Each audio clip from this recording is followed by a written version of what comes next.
Hello வணக்கம். இது உங்கள் சிவி ஜோன். இப்போ ப்ரொமோவில் வந்து பார்த்தீங்கன்னா பயங்கரமான சண்டைகள் நீங்கள் பார்த்துருப்பீங்க. ஆக்சுவலாக இப்போ தான் லைவில் முடிஞ்சுது. ஒன்றுமே இல்லை.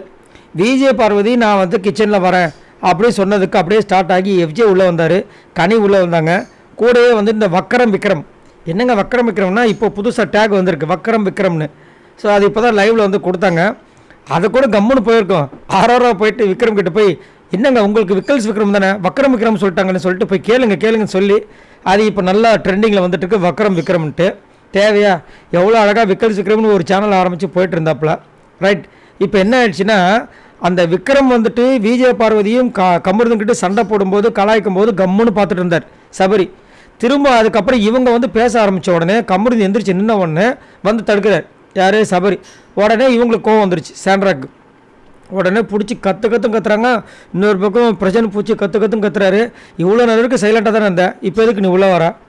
அப்போது நீ இவங்க வந்துட்டு அவங்களுக்கு நீ பாரபட்சம் பார்க்குற. அவங்க வந்து பேசும்போது நீ சைலண்டாக பார்ப்பியான். இவங்க திரும்ப அதுக்கு பேசும்போது இந்த மாதிரி பண்ணி எதுக்கு இந்த மாதிரி கான்ட்ராக்ட் பண்ணுறன்னு சொல்லிட்டு போட்டு பொழக்கிறாங்க. சபரிக்கு வேர்க்குது. ஆஹா, இவ்வளோ நாளாக இதை வந்து யாருமே கேட்காம இருந்தாங்க. நம்ம கேங்கை பார்த்து ஒரு கேங் எல்லாருமே பயந்துட்டு இருந்தாங்க. இப்போ புதுசாக இவங்களும் வந்துட்டு இந்த விஜய் பார்வதி சப்போர்ட் பண்ணி இவ்வளோ ஸ்ட்ராங்காக பேசுகிறாங்களேனும் போது சபரி மூஞ்சி அப்படி தான் இருக்குது. விக்கல்ஸ் இருக்கிற மூஞ்சி பேரஞ்சாமல் இருக்குது. என்னடா இதுன்னு. ஏன்னா கமருதீன் வந்துட்டு அப்போ தான் பேச ஆரம்பிக்கிறாரு. உடனே தடுத்து விட்டாப்புல.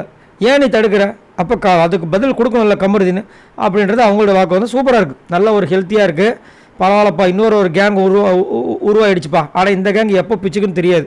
ஏன்னா மோசமான கேங். இந்த கேங்கில் திவ்யாவை பார்த்துட்டே இருந்தீங்கன்னா அப்படியே நோட் பண்ணிகிட்டே இருப்பாங்க. பாம்புக்கும் நோகக்கூடாது, பாம்படிக்கிற கம்புக்கும் நோக அடிக்கிற அது அளவுக்கு சபரி. அவங்க என்ன சொல்ல வராங்கன்னா சபரி இதை நீ இப்படி பண்ணணும் அப்படின்ற மாதிரி பேசுகிறாங்க. ஆனால் சான்றா போட்டு வெளுத்துருக்காங்க. இவங்க வெளுக்க அங்கே வந்து ஓட்டிங்ஸில் நல்லா சருன்னு ஓட்டு ஏறிட்டுருக்கு. ரைட். இதை பற்றி உங்களோட கருத்தை சொல்லுங்கள். சபரி இவரை பற்றி என்ன நினைக்கிறீங்க? மறக்காமல் கமெண்ட்ஸ் சொல்லுங்கள். பாய் நண்பர்கள்.